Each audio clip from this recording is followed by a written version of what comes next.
Hi, good evening. Welcome back to my YouTube channel seller anchor.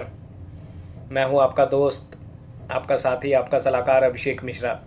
दोस्तों, आज का topic है मेरा मर्चेंट नेवी में आके ये गलती मत करना। ये मैं वीडियो बना रहा हूं उन लोगों के लिए जो यंगस्टर्स, जो हमारे भाई बंधु सब हैं, वो शिपिंग को लेके काफ़ी डेडिकेटेड है और शिपिंग में ज्वाइन करना चाहते हैं। तो उनको इन चीज़ों का भी ध्यान रखना है शिपिंग में आने के बाद।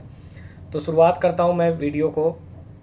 सबसे पहले आप जब एट अ यंग एज से स्टार्ट करते हैं, सपोज एट 16 या 17 ईयर से एज से स्टार्ट करते हैं डीएनएस कोर्स या वाट एवर, जो भी जीपी रेटिंग वाले जो रेटिंग बैकग्राउंड से हैं या जो क्रू बैकग्राउंड से हैं, तो वो रेटिंग कोर्स स्टार्ट करते हैं या फिर जो डीएनएस स्टार्ट करते हैं। जब आप एक सर्टन अमाउंट कमाने लग जाते हैं, सपोज डेट आप थर्ड ऑफिसर बन गए या सेकंड ऑफिसर बन गए, तो आपकी वैल्यू, आप 2 लाख या 3 लाख रुपीज़ पर मंथ कमाने लग जाते हैं, आपकी अर्निंग स्टार्ट हो जाती है।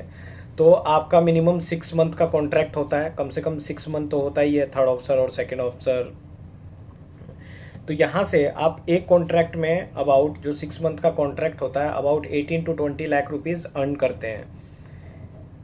ठीक है, तो इस पैसे का आपको सही तरीके से यूटिलाइज करना है, स्टार्टिंग से ही यूटिलाइज करना है, तभी आपको मतलब आगे ग्रोथ कर पाएगा।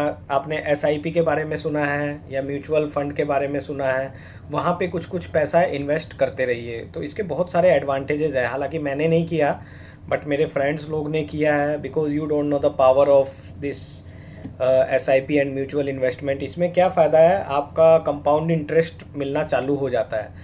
तो आप एक कुछ अमाउंट अपना सेविंग करना स्टार्ट कर देंगे, तो after some time, suppose date से 10 ईयर और 20 ईयर, जब तक आप मास्टर बनेंगे या कैप्टन बनेंगे, तो आपका काफ़ी अच्छा अमाउंट आना स्टार्ट हो जाता है, जो कि आपको काफ़ी अच्छा इंटरेस्ट मिल जाता है।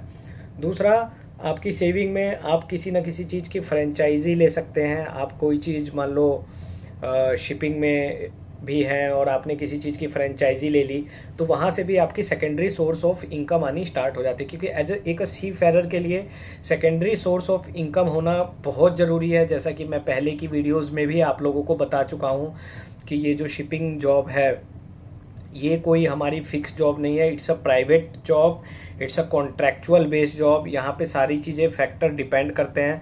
आप मेडिकली फिट है तो जॉब है, आपकी परफॉर्मेंस अच्छी है तो जॉब है, या आप मेंटली स्टेबल हैं या घर की कंडीशन, तो ये सारे फैक्टर डिपेंड करता है। इसके लिए एक सेकेंडरी सोर्स इनकम होना बहुत ज़रूरी है। क्योंकि शिपिंग में जब तक आप शिप पर हैं, तब तक आपका पैसा है। The day you join sign on to sign off, आपको पैसा मिलता रहेगा। जैसे ही आपने साइन ऑफ किया, उसके बाद आपको 1 रुपये मिलने वाला नहीं, आपको कुछ मिलने वाला नहीं।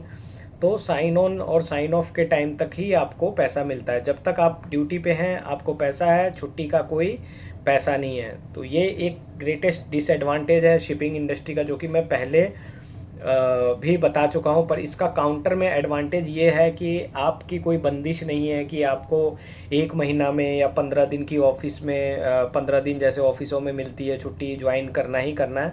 यहाँ पे आप अपनी मर्जी से 1 मंथ, 2 मंथ, 3 मंथ, 6 मंथ कभी भी ज्वाइन कर सकते हैं। ये एक बहुत बड़ा एडवांटेज है। बट सेम डिसएडवांटेज ये है कि जितने दिन आप ऐश करोगे, उतने दिनों का पैसा नहीं है। तो बात मिला जुला के सब बराबर ही हो जाती है। अगर आप साल में 6 महीना या 8 महीना सेल करते हैं, 3 या 4 महीना घर बैठते हैं, या फिर कोई आईटी सेक्टर में जॉब करता है, वो 1.5 lakh rupees per month earn करता है, तो बात मिला जुला के सब बराबर ही हो जाती है। एनीवे, तो यहाँ पर हम बात कर रहे थे इन्वेस्टमेंट की। तो आप इस तरीके से इन्वेस्ट कर सकते हो, अपने पैसे की सेविंग कर सकते हो। फिर वहाँ से आपको कंपाउंड इंटरेस्ट, या फिर आपने कोई चीज़ की फ्रेंचाइजी ले ली, कोई भी बिजनेस में आपने पैसा लगाया, तो आपको कुछ ना कुछ इनपुट में आता ही रहेगा। लैंड्स में जा सकते हैं। मैं ये सजेस्ट करूँगा कि फ्लैट्स वगैरह लेने से अच्छा आप लैंड में इन्वेस्ट करिए। क्योंकि फ्लैट्स का मार्जिन, हालांकि फ्लैट सस्ते होते हैं, उतने भी सस्ते नहीं है, बट फ्लैट्स की लाइफ, जैसे जैसे लाइफ इंक्रीज़ होती है, तो रियल इस्टेट में उसकी वैल्यू ड्रॉप होने लग जाती है। वहीं पर आप लैंड लोगे, कोई ज़मीन लेते हो, तो उसकी वैल्यू कुछ ना कुछ इंक्रीज़ होती ही जाती है, और वहाँ से आपको फिर रेंटल इनकम भी आ सकती है। या फिर आपने किसी अंडर कंस्ट्रक्शन में शॉप वगैरह बुक कर ली। बट कोई भी चीज़ करने से पहले डॉक्यूमेंट वेरिफिकेशन उस चीज़ का ज़रूर कर लें, जहाँ भी आप इन्वेस्ट करते हैं, अगर आप लैंड में करते हैं या फिर आप शॉप में करते हैं या फ्रेंचाइजीज लेते हैं किसी चीज़ की या एसआईपी करते हैं, हर चीज़ का वेरिफिकेशन ज़रूर कर ले, क्योंकि ये आपका रिस्क है, आपकी हार्ड अर्न मनी है। अगर गलती से पैसा आपका इधर उधर हुआ तो आपको बहुत दुख और तकलीफ़ होगा।